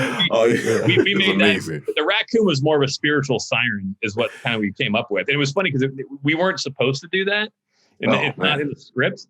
But basically, me and my buddy Marcus Dunstan were sitting one night, and we were talking about things to do that. And we're like, what happens if we make that? Like all of a sudden, when they find the book, that the actual like the spirits start overwhelming things. And the raccoon corpse itself like starts to become like this possessed, like cursed siren, which conjures up what you see happens next. And that's kind of the idea of it. But it was a nod back to the Evil Dead of like, you know, when Ash is looking around and the freaking deer. How was that sound made with the raccoon? Because that was very jarring. Okay. So this is terrible. But I said we need something that's actually like kind of chilling and like makes your skin crawl.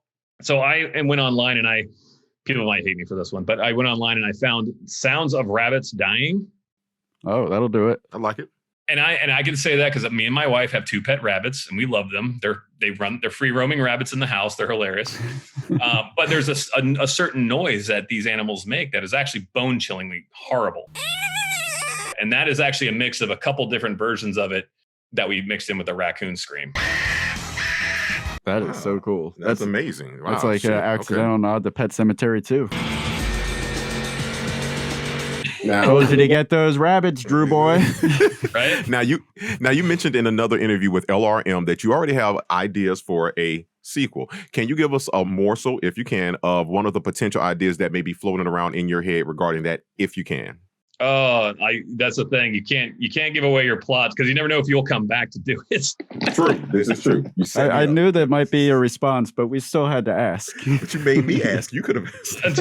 We'll see what happens. You know, like once this movie comes out on VOD and people start really watching it, you know, like we already said, we feel this is going to be a cult classic. Sometimes it takes people a while to catch on to stuff, but I promise you, when they find it, they're gonna be like, "What the fuck is this? Yo, no, you got to see this." So yeah, it has that feel. Yeah. And honestly, if it becomes a cult classic, we won. I mean, that's really what we were set out to do in this thing. We were trying to make a movie that basically emulates those kind of old movies that you loved, and you know, it's really a movie that you're going to want to put on at a party in the background and just laugh with your friends. You know, that's ultimately what I wanted to create here with Dave and the guys, and they also wanted to make a movie like this. We never honestly thought this movie was going to go to all the screens they did.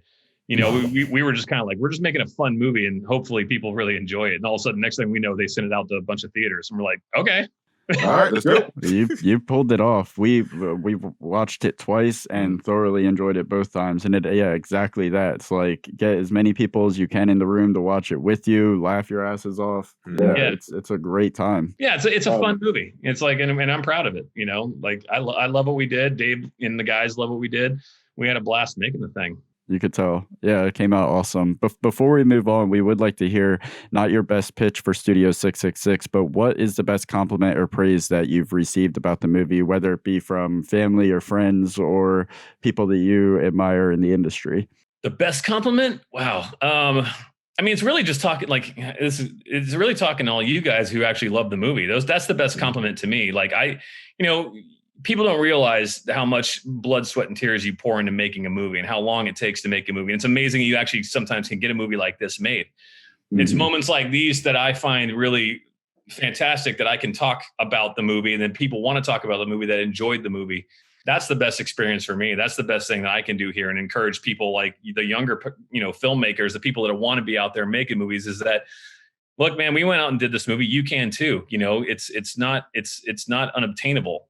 That's what I take for it. Like, there's people who've been saying great things about the movie. There's people that hate the movie. Whatever. You can't appease everybody. And we're not making an Oscar here. We're making fun. And I just want people to know that we had fun doing it. And I want people that are out there that want to be filmmakers and want to make movies to realize, it takes a lot to make these films. It's a lot of hard work. And when you see the results and you're proud of it, in the end, that it really pays off. And then talking to people like you and other people, that want to talk about the movie, that thoroughly enjoyed it. To me, that's the best experience. Thank you. In your opinion, what is the best horror film? That's going to be a tough one because, I'm always worried about making people mad about what I say, because there's a whole different, it depends on what you say is the best horror film. You know what I mean? We like presenting these questions that only can get definitive answers. I really put you in a corner. But it's cool because I usually say, to me, I think one of the best horror films ever made is The Thing. People will argue with me saying that's a sci-fi movie. And I'm like, no, man, like the practical effects, the gore, and how gnarly it is, to me, that's an amazing horror film. A lot of people run around being like Halloween or, Friday the 13th and Nightmare on Elm Street. Great movies. But for me, like something that really affected me a lot is The Thing, is John Carpenter's The Thing, because it's so out there and bizarre, and the practical effects were so good. And the storyline was just so awesome that I love that movie. I think it's one of the best. But I could go on and on about how awesome a bunch of other movies are. You know what I mean? You could definitely see the influence in The Thing, and when Grohl's vomit turns into Greg Knoll, and that reveal that was very Thing-esque. I love that part. Yeah. Well, the stuff that we did with that makeup stuff was actually the same material that was used in the remake of The Blob. Wow. Oh, wow. Nice. So Tony Gardner, our makeup guy, he did The Blob. So he had all the right stuff. So all that weird purpley stuff, I even said, keep it the way The Blob looked. And that's why it's all very weirdly purple. It is exactly the material. Wow. That's awesome. But before we say goodbye, are there any parting words that you'd like to leave the audience with? Go out, see Studio 666. Go out, have a good time. Put it on at a party when it comes out. Have some drinks with your friends. If you love old school band movies, you're going to love this movie. If you love horror movies, hopefully you love this movie. If you love comedies, hopefully you laugh. That's what we set out to do. And I hope everybody just has a good time watching it. I just want people to have fun. That's all. And we had a great time making it. And that's what I want to leave everybody with. Go see the movie. Thank you once again, BJ, for giving us your time and giving us an awesome film. Mm-hmm. Really appreciate it. Yes. And we are gonna. I don't know if you could put your hand up to the screen, but we're gonna end this on Pearl Jam high five, baby. Spoken. Thank you. Spoken. I promise you, if you have the end on there, I'm going to stab you in your neck on this goddamn sofa today. I'll wait and see. I've got the end on there. All right. That's why I've got two things that I would want to change. Okay. For me, it would have been just not a lot of things, but I have to be honest, the runtime. I think it could have been a solid 90 minutes versus a solid, I know I'm nitpicking here, instead of an hour 45. Yeah, I think they could have, shaved some things down here or there. I'm not exactly. I do agree that maybe maybe even 5 minutes shorter. It did seem to the pacing the pacing was great in the beginning. Mm-hmm. It was good in the last 30 minutes. Yeah. Like I wouldn't want to see anything tightened up in the setup of the movie, because like even some of the times where they were kicking a dead horse out of a joke, like those moments worked, but there was something about like the last 30 minutes where they could have probably shaved off 30 seconds here or 50, but it definitely isn't a deal breaker. It's still good pacing. Oh, that's just Edgar Allan. No, those are the two ravens from the movie. What the fuck? Oh, that shit fucked us up. The first thing that I would have changed is that I would have had more Jeff Garlin in it. And I understand that it was probably a logistical thing to only have him, like, you know, we got one location here at the corporate building, and then we have him come out to the location one night and get these pickup shots. The pandemic. But so I understand why he probably wasn't in it that much, and it was also maybe a budget thing, but I would have loved to have seen more of that dynamic, at least like maybe halfway through the film, like a phone call or something. No, definitely. I can agree with that. The other thing that I would have changed, again, like I said, I didn't feel like the film needed any CGI effects. I think they could have got all the way with practical. It was that type of film. You're already going for a horror slasher, 70s, 80s, 90s. I mean, I know you didn't mind it. I'm just, you know. You remember what Brandon Quinton Adams and Ving Rhames looked like when they got shocked practically on that door. You want to see that? You wanted to see that? That was 30, 40 years ago, man. Practical is practical. 30 years ago or today, we're still working with the same stuff practically. Okay, I'm not going to say when, but let's just say somebody becomes a symbol against the wall. That was practically done, and that looked awesome. Yeah, yes, I agree with that. But then when Kruger went Krug at the beginning, when he got Lord Raiden got a hold of him, I was like, a little cheesy. Do you think I almost said the black demons, but you're black. Go ahead. You said that 17 times. What would you call them? You know what I'm talking about? The red-eyed black demons. Oh, I would call them the shadow people. People under the stairs. No, the ghouls, like ghouls. I couldn't tell if they were practical or if they were. Oh no, they were real. Those were real people. They looked enhanced. Yeah. I mean, obviously, glowing red eye, but who knows? Maybe they had some red lights or something. So yeah, like you said, practical, versus CGI. I just don't know how they would have done the shock scene without some enhancements. Oh, you did. I don't think they overused the CGI. Oh, I don't think it was overused at all. I just think the whole thing could have been done without it. It definitely would have been a good like bragging point to say that, and another callback to old horror movies. I'm nitpicking here. I think they did practical where it really mattered. Yeah, that I agree, and probably had some fun with the other stuff. But yeah, definitely I agree. And also like budget and timing, it probably, we need to get this in the can, and then we can add these things later on.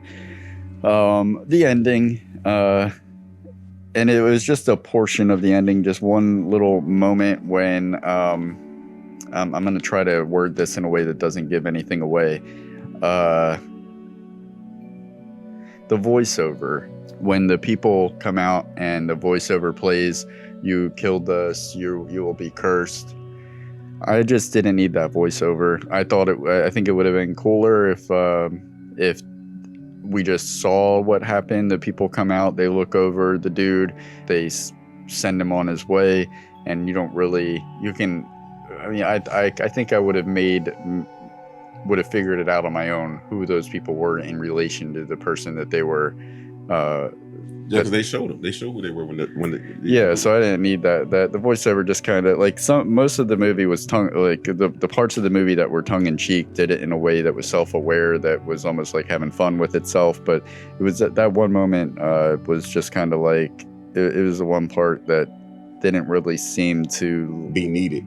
Yeah, and it didn't seem like it was tongue in cheek. It seemed like it almost felt like an executive decision where it's like, we need to get a little ADR in there to make sure that everybody gets what's going on. Yeah, well, I'm going to tell you why, because again, the scene was there, and like you said, they probably said add it so again people know what's going on. But I think if you had omitted the scene in the first place, you could have let people make up their own mind. Like, I didn't need her bringing the book all the way from over there. I didn't need her taking his blood and smeared it on the book, and in order to kill him. I would have been happy if, like I say, they just, killed them, or like I said, I didn't even need them to come back. Yeah. He had, you know what I'm Just saying? poltergeist that shit and have the whole house cave in and take everything with it. Right, like it was, I don't know. It was, like I said, I don't know. But or they just could have took him with them. Like they were gonna do something bad to him. Like, okay, yes, like, oh, we know what you did to us, and then take him away. But again, we're nitpicking. Yeah. Really, just because when a movie is so great for the whole film, it's hard to have an ending that lives up to everything when you've done everything so well. It's like I'm looking for perfection, and you just don't really get that anywhere. And speaking of, shout out to practical, one time they did use CGI and practical in a good way was after the handicap quack scene is what I'll call it, when he was vomiting.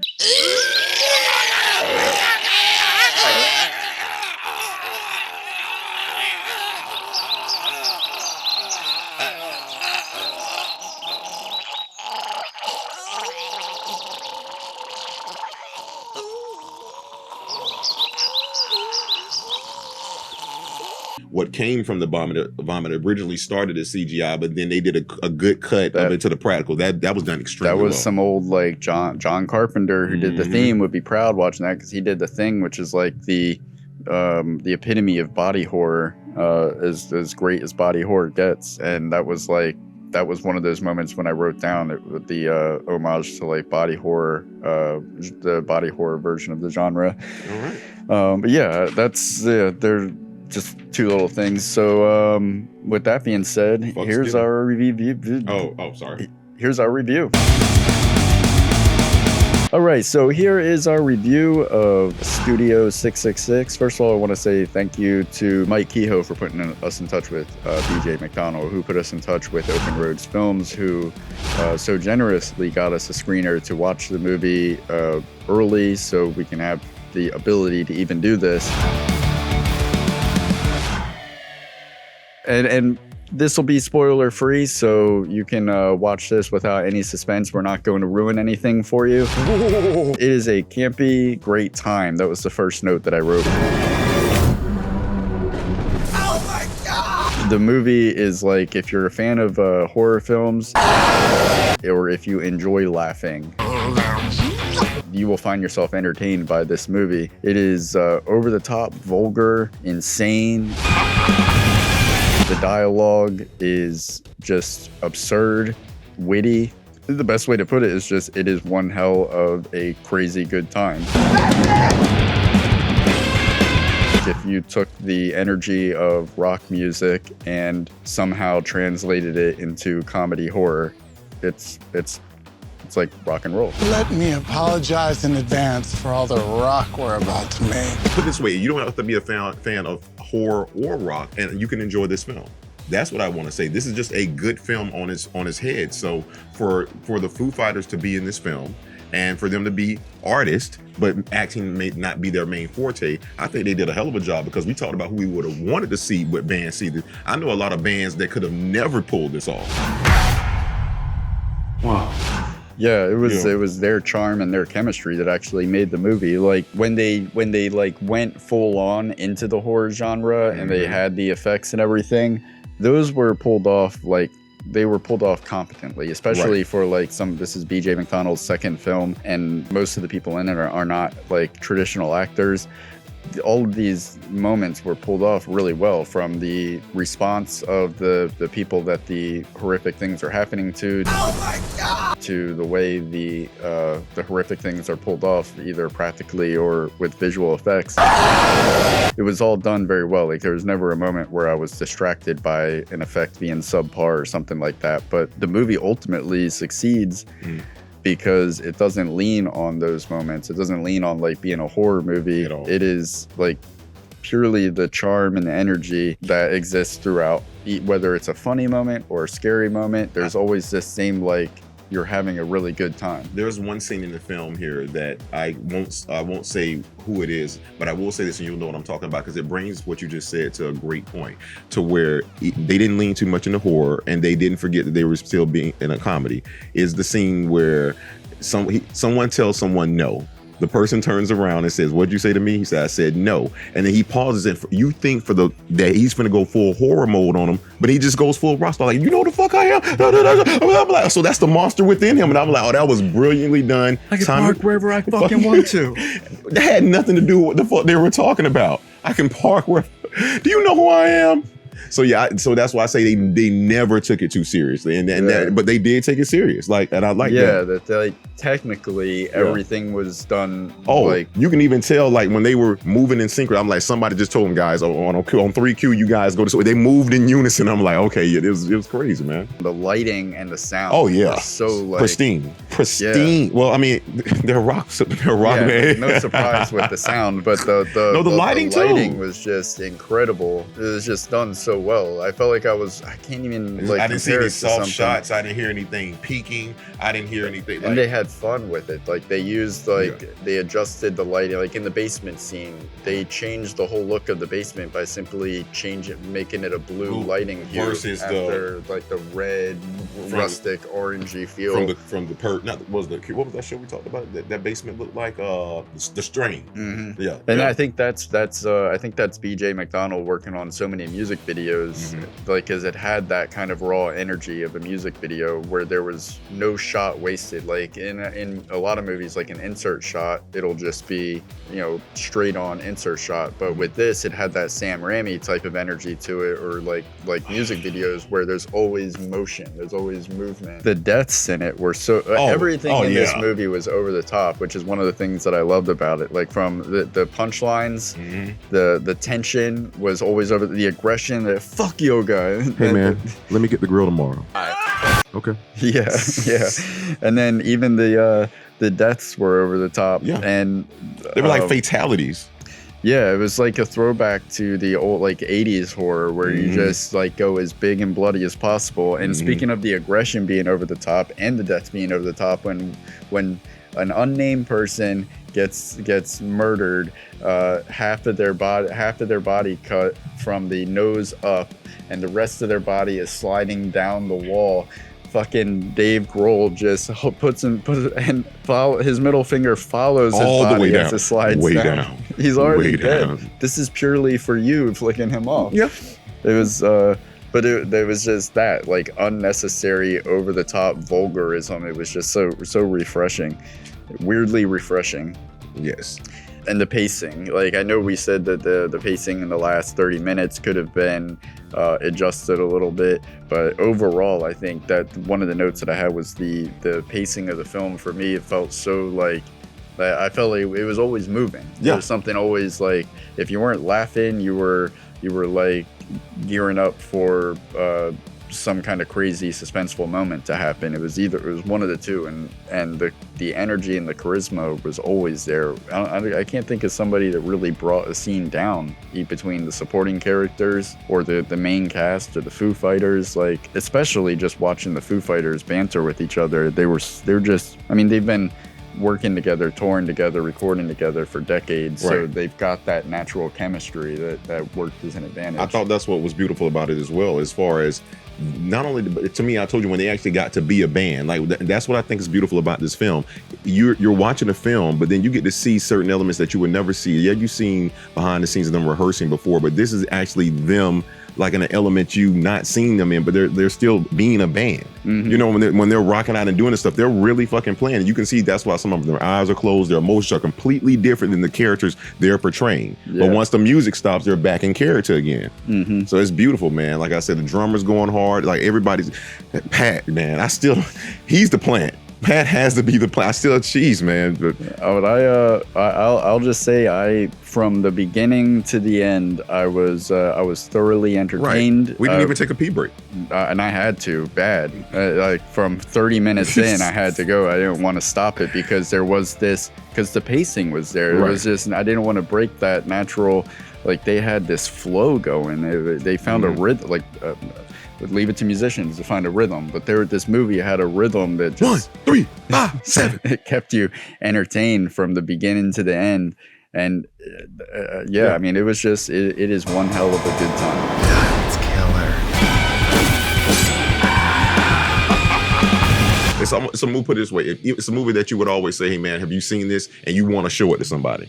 Like it's definitely a movie to watch with friends, or at least one friend, and get some drugs or some alcohol or both. Whatever you prefer. Order a pizza. Like it doesn't take itself seriously, so it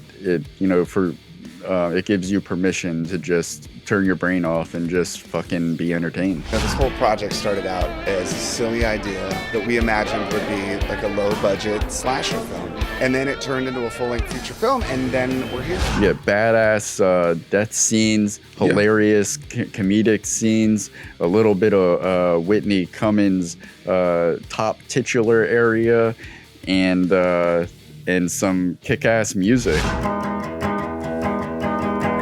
That was the pitch to the studio right there. Those 5 things you said. You got badass over the top death scenes, kick ass music, Whitney Cummings totally tubular thing happening there. Come on, and Lionel Richie. Yeah. Like, man, say green light this shit. Go. Hello. I know you have this writer's block. So I give it a 4.5. Now, and again, I want to make sure people understand this. See, it's what we feel it is to us. And this is 1 through 5, 5 being the best. 4 for me, it was a 4.5, and I say 4.5 because I gave The French Dispatch a 5. And to me, that is like the perfect film. And while I don't really have any grievances or things that I could think would have made it better or more enjoyable for me. I think a 4.5 is all that for this movie. It is practically a 5 for this genre. I gave it a strong 4. I'm right at 4. 4.5 plus 4 equals 8.5 divided by 2 is 4.25. 4 and a quarter. 666. You got 4.25. That's pretty high in our books. Yeah. For a horror comedy, fuck yeah. Yeah. And I'll just highly recommend it. If you have not seen it yet, I don't know if it's coming out on streaming yet, but if you're a fan of Pearl Jam, you have to see it. And this is a movie that you should really see in theaters, because I bet this is great with like a bunch of people. I'm talking about the sound though. We just watched it. Oh god, yeah. The IMAX. sound, but then having the audience there to all like embrace that energy together. Yeah. All right, guys, on the 23rd of March, we will be attending the local premiere of Royce Freeman's film Rapture, and we'll be working the red carpet as well as hosting the Q&A panel for that. We'll be putting together a special episode that kind of documents everything, and that'll be releasing sometime in April, so keep an eye out for that. And on March 24th, we switch places for Face Off, and when I tell you, it's going to be a gem. Yeah, that fucking... It was so taxing that we both ended up with COVID. Well, I didn't end up with COVID. Neither did I. April 7th, we do Blades of Glory, just in time for April Fool's Day. And with that being said, we wrap up the season. Dead presidents. It's going to blow your freaking mind. Did I not just kill it, brother? I think you did. You killed me when you told me you never saw Goodfellas. All right. And with that being said, guys. Thank you so much to our guests, BJ McDonnell, Marti Matulis. Thank you for the early screener, Mr. Open Road Films. How you pronounce that? I tried to assign a gender to a company, and that didn't work at all. Hey, man, they're gender fluid.